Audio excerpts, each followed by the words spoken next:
Président, chers collègues, je vais répondre tout de suite. Tout d'abord, dans un premier temps, je dois corriger une petite inexactitude. Si l'atome va réaugmenter, ça n'est pas parce que nous exportons les déchets. L'augmentation due à l'exportation des déchets, c'était la première augmentation de l'atome en 2020. Celle que nous avons maintenant est une augmentation qui est due à l'inflation, à l'augmentation de la TGAP et au fait que nous n'ayons pas baissé les tonnages de déchets. La stratégie zéro déchet telle qu'elle avait été envisagée en début de mandat a prévu de baisser à horizon 2024 de 35 à 40 000 tonnes les déchets OMR. Elle n'a pas été mise en œuvre et par conséquent, notamment les 20 000 tonnes de déchets d'activité économique qui pouvaient être sortis sur une année ne l'ont pas été. Et la stratégie zéro déchet n'a pas été engagée, pour les biodéchets je parle, avec suffisamment de volontarisme dès le début du mandat, ce qui fait qu'actuellement, seuls 30 000 habitants sont en partie équipés pour cette stratégie sur 500 000. On ne peut donc pas évaluer la stratégie de collecte et de détournement des biodéchets de notre stratégie à l'aune de son déploiement qui n'a pas été réalisé. Par conséquent, quand on dit qu'on augmente la TOM, c'est en effet quelque chose que je regrette puisque je l'avais envisagé, et vous le saviez en début de mandat, puisque j'avais envisagé le choc des déchets. On peut réécouter les différents conseils de métropole où j'annonçais que le choc des déchets serait supérieur au choc énergétique, ce qui est le cas. On vient de voir que la crise énergétique diminue en impact et que celle des déchets augmente de façon exponentielle.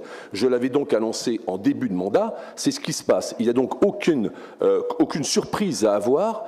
Sauf que nous augmenterons en effet la TOM 2 fois en 3 ans, alors qu'auparavant, elle n'avait pas été augmentée en 15 ans. Ceci étant dit, il est évident que si la stratégie zéro déchet n'a pas été engagée avec un grand volontarisme, c'est sans doute qu'une autre option avait été choisie. Une autre option que nous allons débattre dans le mois qui vient, c'est-à-dire l'option d'une usine d'incinération de déchets plastiques dans une chaudière. Je rappelle que quand on fait une chaudière, c'est quand on veut récupérer et produire de l'énergie. Le problème n'est pas la crise de l'énergie, le problème est la crise des déchets, car cette chaudière coûtera une fortune et aura un coût exorbitant.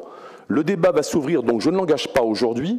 J'invite les maires, par contre, qui souhaitent entendre mon analyse de la situation à me recevoir. On n'a qu'un mois devant nous, avant le 19 mars. Je suis disposé à aller dans toutes les mairies et à aller répondre à toutes vos questions. Mais il y a une information très importante que je vais vous annoncer à l'heure où je vous parle. C'est un scoop, en fait. C'est que lors du dernier bureau municipal, j'ai annoncé que la filière CSR, celle que nous prétendons vouloir suivre, n'allait pas échapper à la taxe carbone. Eh bien, écoutez, je ne pensais pas que j'aurais raison aussi vite.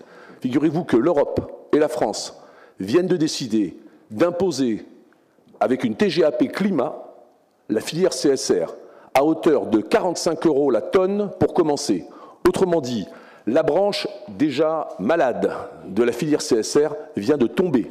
Je vous annonce donc la mort de la filière CSR au moment où je vous parle. Si vous voulez avoir une vérification de ce que je viens de dire, il y a eu une réunion Amorce le 31 janvier. Amorce, c'est le syndicat qui regroupe le premier réseau français de partage d'expertise, qui regroupe 3/4 des régions, 100% des métropoles, 100% des communautés urbaines.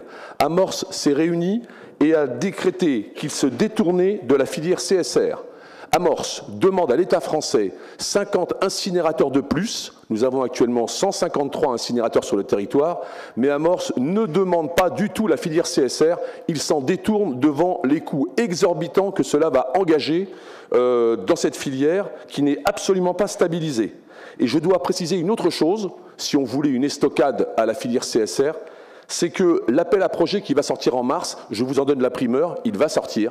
C'était 100 millions d'euros pour aider ceux qui voulaient se lancer dans cette filière absurde de CSR. Eh bien, la métropole de Montpellier ne pourra pas y être éligible, car il faudra faire la chaudière dans les 3 ans. Il faut 5 à 7 ans pour faire une chaudière. Et donc, on n'aura aucune aide de l'État, on aura une taxe carbone, et je vous ajoute la TGAP qui va s'ajouter à la TGAP climat. Autrement dit, c'est la plongée profonde pour les finances de la métropole si cette filière est adoptée.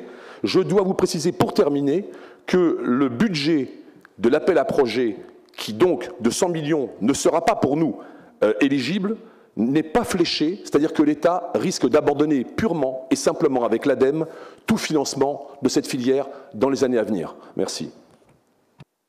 Merci, Monsieur Vasquez. Pile dans les 5 minutes. Monsieur Revol.